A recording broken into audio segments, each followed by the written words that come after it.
Welcome to Stronger Together, Voices United. I'm Dara Starr Tucker. When immigrant families in Los Angeles fall through the cracks, when government systems fail to protect them, who steps in? It's often not the politicians or the agencies. It's the organizers, the volunteers, and the neighbors who refuse to look away. Today, I'm joined by two community advocates on the front lines of this work. They are both with the organization Community Coalition. Community Coalition, or CoCo, is a South LA-based grassroots powerhouse advancing racial and economic justice by organizing residents, influencing policy, and empowering communities to dismantle systemic inequities.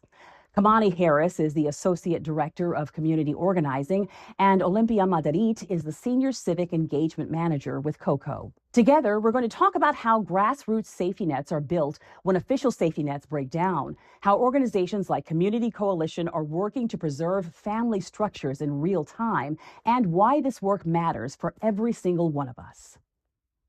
Well, we want to talk about the kinds of challenges in general, from you all's point of view, that immigrant families are facing right now in Los Angeles. Can you kind of update us on that for those of us who are not really seeing this on the ground level? What does this look like for families right now?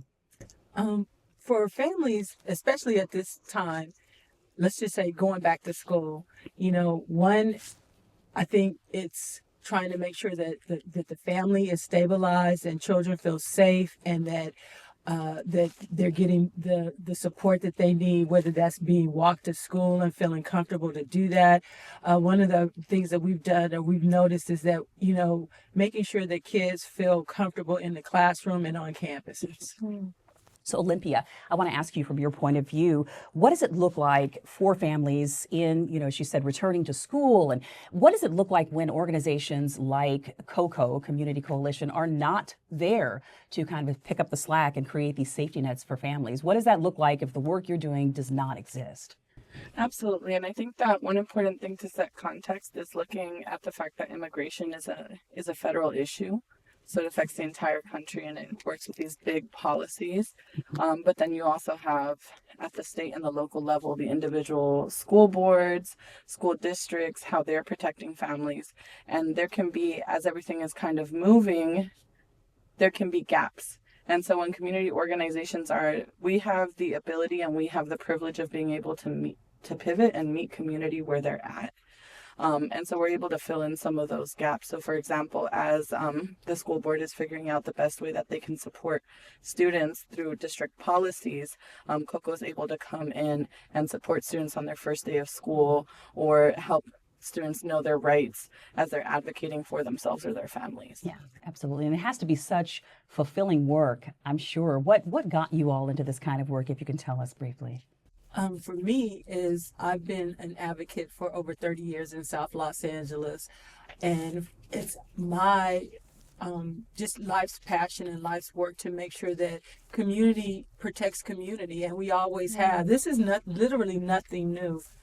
We saw this with Prop 187. We've seen this in so many different ways and in so many different times. I was in college at the time Prop 187 was passed, but when we see these types of legislation, it is the community that comes together in resistance and in protection that makes the difference. Yeah, I want to open up the door for our reporter from Univision, this Yarel Ramos, to step in here and kind of let us know from your point of view, from the Latino community's point of view, what sort of questions are being asked right now about the kind of grassroots work that Community Coalition is doing. There's definitely a lot of uncertainty. There's a lot of worry and sadness and just cruelty that we're witnessing and seeing, and that these families are also living through. I think for us as a news organization that focuses and caters primarily to the Latino community, the Spanish-speaking community, the immigrant community, it has been very daunting, to carry on these stories and to tell these stories and to talk to everyone, all these families impacted by these raids and by this administration. But definitely at the forefront of it all, I think that community involvement and these organizations have been key to everything, because a lot of these families don't trust authorities, don't trust, to be able to even access government help. You know, they trust these organizations with legal help, with aid, with just in terms of information. This is where they go first. We're seeing it on social media. These organizations are mobilizing on social media to make sure that people know their rights, that people know where to go if they need help, if they need legal advice, if they've lost a family member, they don't know where their father is, where their loved one is. It's been a very interesting time for us as journalists in media, but especially for us in Spanish news, to really live this moment and understand that it's beyond just an immigration situation that we're living. It's ideas of humanity, of ideas of like what's happening to these children, to these families that are being broken, and what's going to be the future as our federal government, you know, oversees tougher and more cruel ideas of what immigration is going to look like in our inner cities, in our communities. Right. I want to ask you, Marsha, and Olimpia, from your point of view. I mean, the challenge is for those of us who are not experiencing this on a day-to-day basis. We're getting sort of a bird's eye view from it. We see the reports on what is happening, on the policies that are coming through. Supreme Court decisions, you know, is the one we just witnessed that said, yes, it is okay to profile people based upon the color of their skin or hearing an accent or where they're working. But I want to hear from your point of view, working with an organization like Community Coalition, some of the individual, can you give us an individual story of someone who you were able to kind of sweep in and actually make a difference for? We want to understand on an individual level who these people are and how your organization is interacting with them and helping to change the story maybe for some individual folks there on the ground. Yeah, absolutely. So I'll preface with the reason that I got involved in this work is that I'm an immigrant. I was undocumented for 20 years. I was an undocumented student. I organized with undocumented migrant youth for about 10 years at Carecen, and then was part of a founding member of East Oakland Dreamers in the Bay Area. So the connection is very personal, and I think that the touch point can be as small as, to Yarel's point, people feeling safe. So with Community Coalition, CoCo, one thing that we were able to do this year is we had several of our members participate in Immigrant Day of Action, where they went and were able to advocate in the state capitol for policies that directly affect them in a way where they felt not only empowered but safe through the supportive community. And then also on our civic engagement team, we have migrant folks or folks who come from mixed status families who are participating in handing out Know Your Rights materials to their community and feeling not only that they are supporting in getting this information out to the people in a similar situation, but also we have developed internal policies for what for a protocol if ICE were to confront folks as they're out delivering this important information so that they also feel protected as employees and workers. Right. And Marsha, from your point of view, what would you say some of the biggest challenges are that Community Coalition is facing right now with the work that you're doing? I think the biggest challenges are trying to make sure that the community continues to feel safe and stand in solidarity with our brown siblings. One of our biggest campaigns is Reclaim Our Streets, and we had a beloved vendor experience a very traumatic episode when ICE came in and abducted her and her husband, and it was at the corner of Vermont and 79th, and she was able to get away, but her husband was not, and he ended up self-deporting. But at that corner, we tried to, with the Reclaim Our Streets, we took that corner back as a place of trauma and fear, and revitalize it as a place of solidarity and just love, and with a beautiful art installation, because we know art heals and we know community gatherings heal, healing circles heal. We had a beautiful land acknowledgement. Indigenous folks came in, and we know we protect ourselves and each other, and that healing and that grounding really did make the community come together in a way that we know that this is all of our fight. Well, Yarel, I would say from your point of view, my question is, because you get to experience a lot more of these stories, I think, firsthand than what a lot of us do.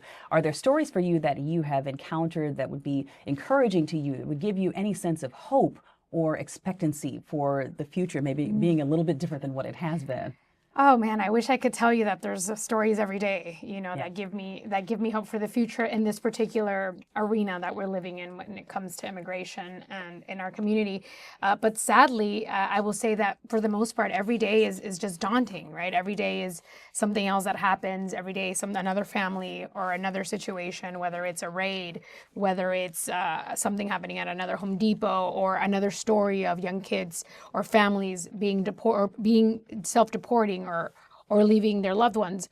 What I could tell you is that for me, one of the most impactful things as a journalist and as a space for information has been to know and see that we are a place of not only facts and understanding for people, for community members to understand what's happening right now, but also for a little bit of hope to see that there was a raid in Camarillo not that long ago, and a mother was on the phone with us live, and she's like, "My son doesn't answer. He was working at that farm, and my son's not answering." And as we're live, she's like, "That's my son. He's in the video."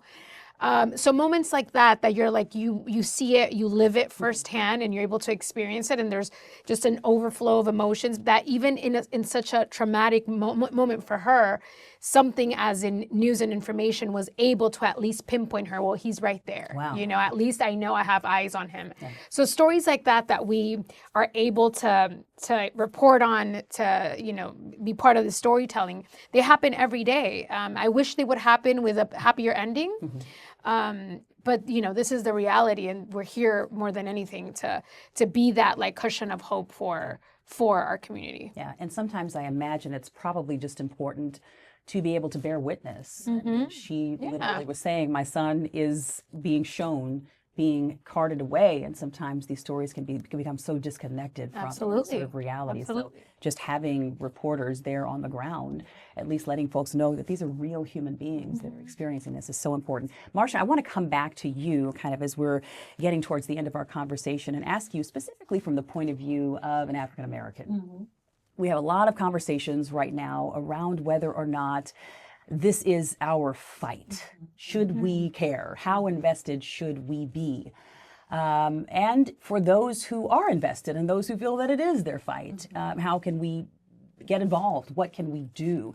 So it's a little bit of a two-part question. First of all, for those who are really not sure whether or not this is something that we should be invested in, can you talk to those folks? And then for those who do care, who have that investment, what recourse is there for us to get involved, and how can we help to stand beside our Latino brothers and sisters in this fight? Sure, of course. And yes, it is our fight. We've seen this play out in so many ways, just historically, whether we're talking about slavery and fugitive slave patrols, we're talking about indigenous folks and the displacement and the Trail of Tears. If we're talking about Japanese internment camps, if we're talking about just so many ways that this kind of cruelty and inhumanity, man's inhumanity to man, it's all of our fight. And when we don't protect one another, when we don't come together as just human beings, the quality of life for all of us is lessened. And so it is all of our fight.